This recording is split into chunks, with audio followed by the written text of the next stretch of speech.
Obviously, I don't agree with everything this gentleman says, but one thing he does do, which I think we should do more and more, is take a hard line, no nonsense attitude towards relationships. The crazy things I am seeing young people are doing and tolerating from boyfriends and girlfriends is ridiculous. They are almost guaranteed not to be able to pick a good spouse and get divorced in the future. I think as older people, a person must tell the truth directly in love, but blatantly. So I just want to pick up on some topics here. Excuse him. Certain things, as I said, I do not agree with. One thing I want to add here is this is applicable to men and women. Behavioral traits, fundamentals, and how you treat people is not just for men or women. So everything he says, I think, almost everything, we can see as applicable for men and women.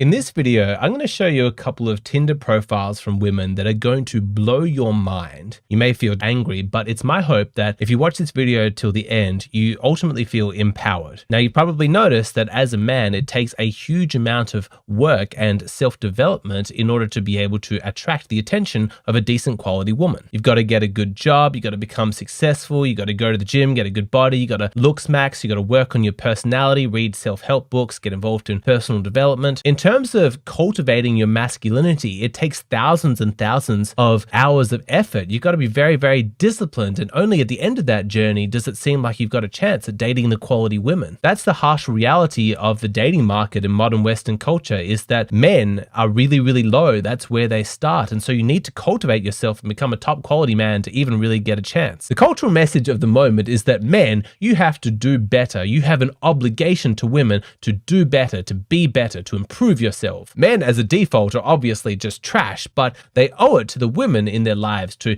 keep on improving, to become the best possible version of themselves so that they reach a level that women will find acceptable. And of course, the reason for that message is not because there's actually any interest in making men's life better on the whole. Nobody really cares about that. No, it's so that they can be more useful for the women in their life, to be better allies, to be better providers, better protectors, whatever it is. It's one of those ironies that even when it seems like people care about men improving and being better, it ultimately just comes back to, well, it's because we want to make women's lives easier. And like I said, I don't really have an objection to the idea of high standards per se. Like, it's good that we should expect a lot of ourselves so that we have motivation to improve. It just stings that it's so one-sided in its application. It's so blatantly sexist. The mainstream culture never promotes the message that women start at this really low level, but they have an obligation to improve themselves, to get better, to work hard so that they can finally be acceptable to men. You can imagine how well that would go if you ever told women the message, you need to work hard. As a young woman, you got to work to improve yourself, to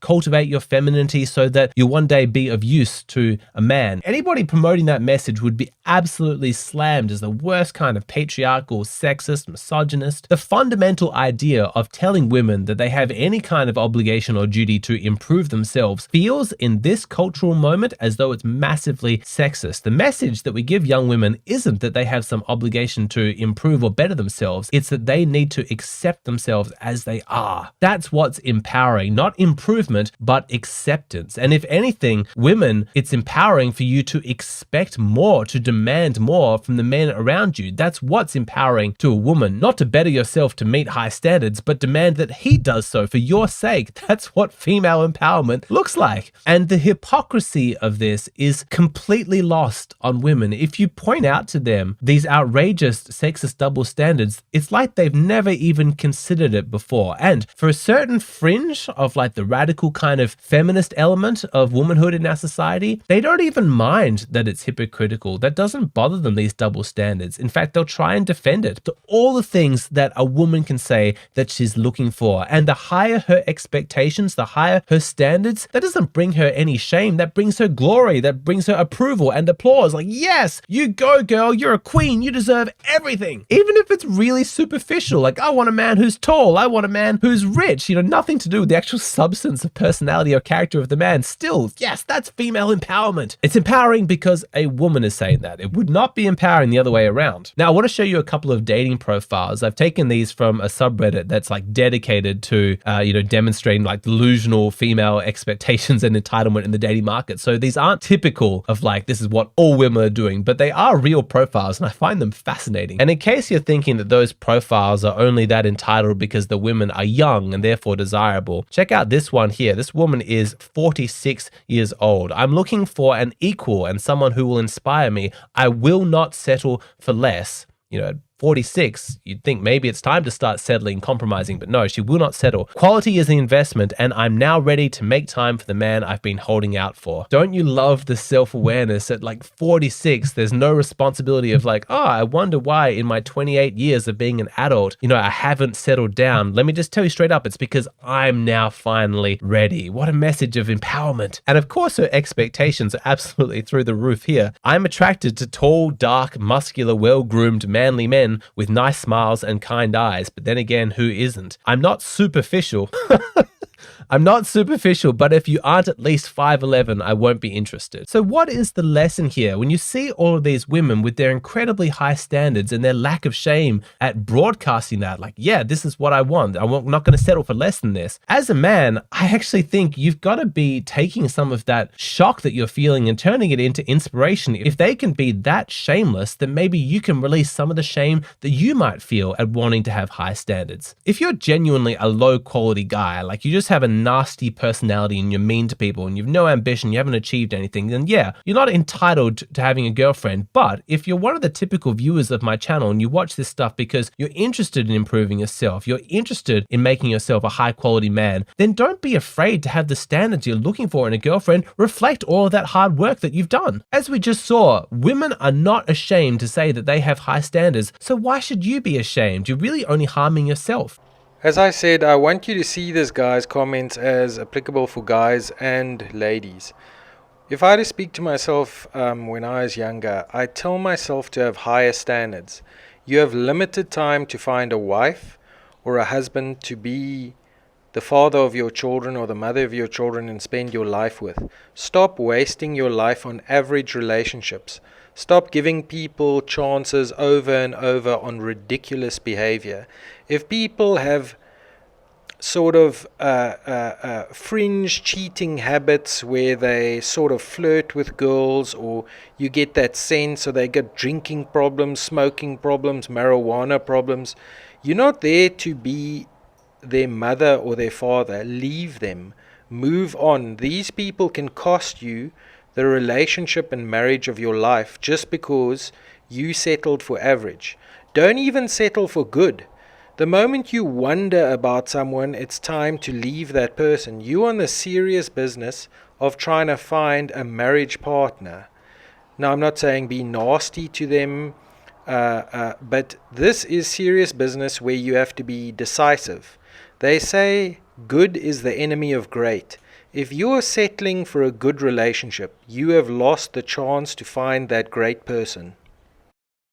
The truth is that in our society, a lot of the anti-man messaging, it exists as a sort of test in order to weed out the lower tier men. Yeah, there's a lot of like negative messaging from women because only genuinely strong, high quality men are actually able to bust out of that narrow confining prison. It takes a lot of courage to go against what society is telling you to be. And so if the constant messaging that you're getting is lower your expectations, be ashamed of yourself as a man, you can see how only the men of genuine, authentic courage and confidence are actually going to be able to buck that social trend, risk social alienation, and actually claim their position as a high-quality man who deserves a high-quality partner. The lower-tier men are not going to be able to pass that test because they're still caught on the idea that if women socially disapprove of them, it's going to be negative. It's going to impact negatively their chances in the dating market. And so if the messaging they're getting from all the women is that like, men are trash and they expect too much, they're like, okay, I need to fit in with the women. woman. I can't be socially ostracized. And so if they want me to be small and pathetic, I'm going to act that way in the hope that they reward me at some point for my conformity. It's never going to happen. It is a failed strategy. I don't care what the culture is telling you about how much it appreciates how, as a man, you're staying small and not rocking the boat too much. No, stop paying attention to the words, listen to the actions. Have you noticed the men with really high quality girlfriends are men who had standards of really high quality? And guess what? Women are actually attracted to that because it shows confidence, it shows self-esteem, because no women